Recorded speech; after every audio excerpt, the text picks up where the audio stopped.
Aujourd'hui, on va vraiment répondre à une question toute simple, mais que beaucoup de gens n'osent jamais poser. C'est quoi le trading vraiment? Ça fait personnellement des années que j'ai entendu parler du trading, et même si je suis pas non plus une professionnelle, je voulais vraiment faire une vidéo, vraiment tout reprendre depuis zéro. Donc pas besoin d'avoir la moindre connaissance en finance, je te rassure, pas besoin d'avoir vu un graphique de ta vie.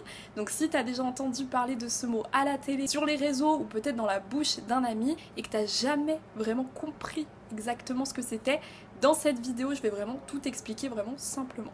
Donc on va prendre le temps étape par étape avec des exemples simples, concrets, et à la fin de cette vidéo, tu sauras exactement ce que font les traders derrière leurs écrans et pourquoi ce domaine peut être vraiment passionnant. Donc reste bien jusqu'au bout parce que plus on avance, plus les choses vont devenir beaucoup plus claires. Commençons par le mot lui-même. Trading, ça vient de l'anglais to trade, qui veut simplement dire échanger, faire du commerce. Donc dans son sens le plus large, le trading c'est acheter et revendre un bien, tout simplement. Tu achètes quelque chose à un certain prix que tu gardes un moment, puis tu décides de le revendre plus tard à un autre prix. C'est exactement le même principe, le commerce finalement que tu connais déjà. Par exemple, quelqu'un qui achète des voitures d'occasion pour les revendre plus cher fait techniquement du trading même sans jamais toucher un écran. Nous clairement ce qui va nous intéresser aujourd'hui, c'est une version particulière de ce principe, donc le trading qu'on fait sur une plateforme avec des actifs financiers plutôt que des objets physiques. Le mécanisme de base reste pourtant exactement le même, acheter bas, revendre plus haut, pour faire une différence qu'on va appeler une plus-value, tout simplement.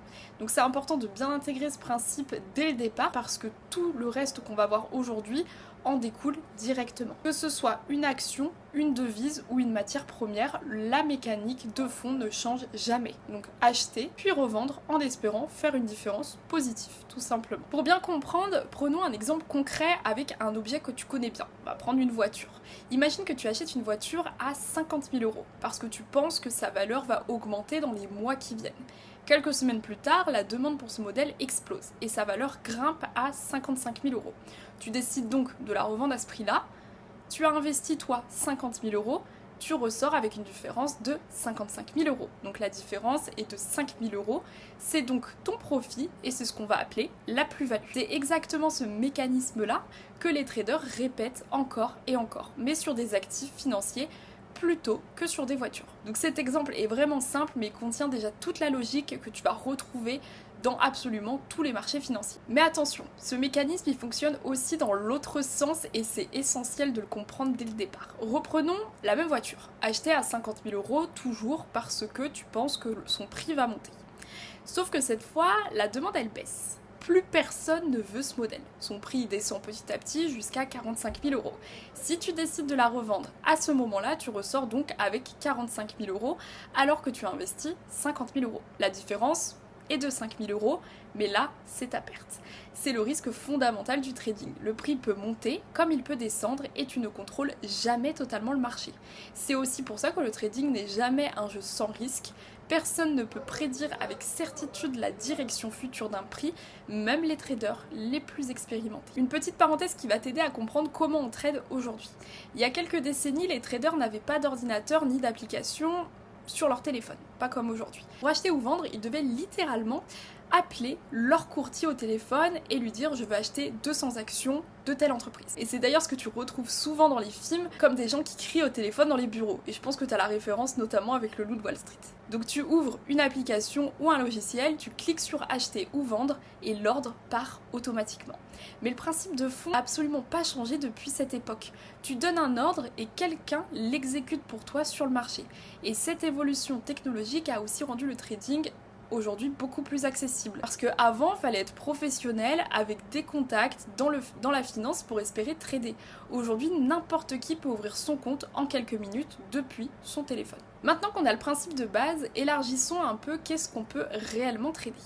La première grande catégorie, ce sont les actions. Une action, c'est tout simplement une toute petite part d'une entreprise. Quand tu achètes une action Apple, Amazon ou Netflix, tu deviens donc littéralement propriétaire d'une minuscule fraction de cette société.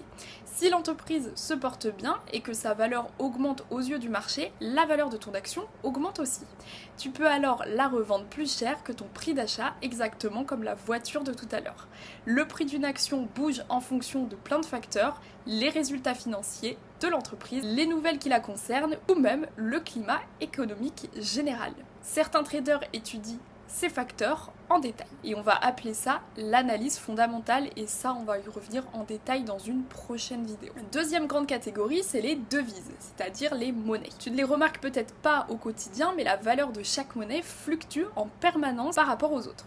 L'euro, le dollar américain, la livre sterling, le yen japonais, tous ces prix bougent minute par minute. Un trader peut donc acheter des euros avec des dollars en pariant que l'euro va perdre de la valeur.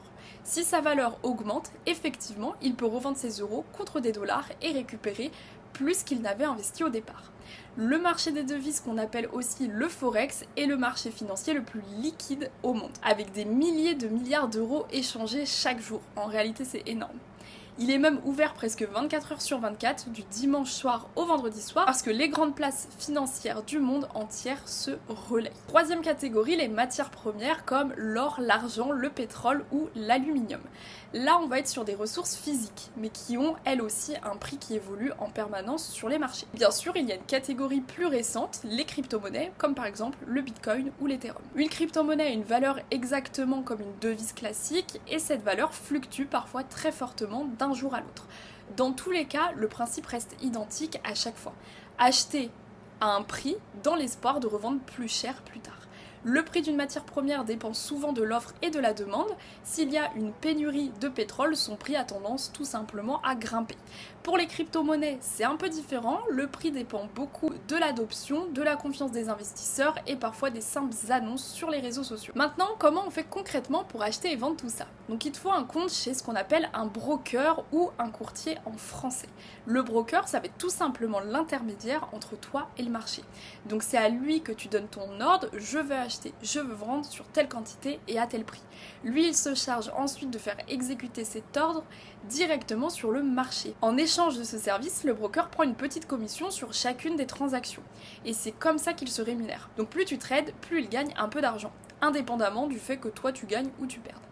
C'est un peu le même rôle finalement qu'un agent immobilier qui te met en relation avec un acheteur ou un vendeur, sauf qu'ici, tout se passe de façon automatisée et quasi instantanée. Par contre, fais attention, important de bien choisir son broker, parce que tous les brokers ne se valent pas et ce choix a vraiment de l'importance. Certains sont régulés par des autorités financières sérieuses qui contrôlent et qui respectent des règles strictes, d'autres le sont beaucoup moins, voire pas du tout. Un broker bien régulé, c'est une garantie supplémentaire que ton argent est protégé et que tes ordres sont exécutés de manière transparente. Dans tous les cas, on reviendra en détail sur comment reconnaître un bon broker dans une prochaine vidéo parce que c'est un sujet à part entière. Mais retiens déjà ceci, avant d'ouvrir un compte n'importe où, prends le temps de vérifier sa régulation. Un broker non régulé peut, dans le pire des cas, refuser de te verser tes gains ou même de disparaître du jour au lendemain avec l'argent des utilisateurs. Quand on pense au trading, la première image qui vient en tête, ce sont ces fameux graphiques remplis de lignes quasi incompréhensibles. En réalité, un graphique, c'est beaucoup plus simple que ça n'y paraît. C'est juste une représentation visuelle de l'évolution du prix d'un actif dans le temps. Donc chaque point sur cette ligne correspond au prix à un instant précis. En regardant le graphique, un trader peut voir où est le prix maintenant et comment il a évolué dans le passé. C'est clairement cet historique qui va l'aider à décider est-ce que c'est le bon moment pour acheter ou pour vendre. Sur ces graphiques, tu peux aussi choisir différentes échelles de temps qu'on appelle des unités de temps, une minute, une heure, une journée, une semaine. Un trader qui garde ses positions quelques minutes ne va pas regarder le même graphique qu'un trader qui garde ses positions sur plusieurs mois. Petite précision essentielle qui bloque beaucoup de débutants au départ, tout ce que tu achètes en trading est totalement dématérialisé. Donc si tu achètes de l'or sur la plateforme, tu ne recevras jamais de lingots chez toi. Et si tu achètes du pétrole, personne ne va livrer un baril devant ta porte. Ce que toi tu possèdes réellement, c'est une ligne dans ton compte de trading avec un chiffre qui évolue en fonction du prix réel de l'actif. Et c'est exactement comme si tu parlais sur la direction du prix sans jamais avoir à gérer l'objet physique derrière. C'est justement ce qui permet de trader des montants qui seraient impossibles à gérer physiquement, comme des tonnes de pétrole ou des lingots d'or. Maintenant, on va clairement résumer tout ce qu'on vient de voir. Le trading, c'est acheter et revendre un bien, financier ou physique, dans le but de faire une différence positive. Tu peux trader des actions, des devises, des matières premières ou des crypto-monnaies comme on l'a vu. Pour ça, tu passes tout simplement par un broker régulé qui exécute tes ordres sur le marché en échange d'une commission. Et tu observes des graphiques qui te montrent simplement l'historique du prix pour t'aider à décider tout simplement du bon moment. Il y a un truc qu'il faut absolument que tu saches, c'est qu'on peut aussi gagner de l'argent quand le prix baisse, c'est pas seulement quand il monte, et ça on va appeler ça tout simplement de la vente à découvert. découvert. Et ça, on va en reparler dans tous les cas dans une prochaine vidéo. Pour l'instant, on retient juste une chose vraiment essentielle au niveau du trading. Le fait de trader, c'est tout simplement parier sur une direction à la hausse comme à la baisse. Donc retiens aussi que le trading comporte toujours un risque de perte et qu'aucune stratégie ne garantit un résultat à 100%. C'est vraiment ces bases-là qui vont te permettre de comprendre beaucoup plus facilement tout ce qu'on va voir ensemble dans les prochaines vidéos. Donc si cette vidéo t'a aidé à comprendre les bases du trading, n'hésite pas à t'abonner pour la suite, n'hésite pas surtout aussi à liker cette vidéo.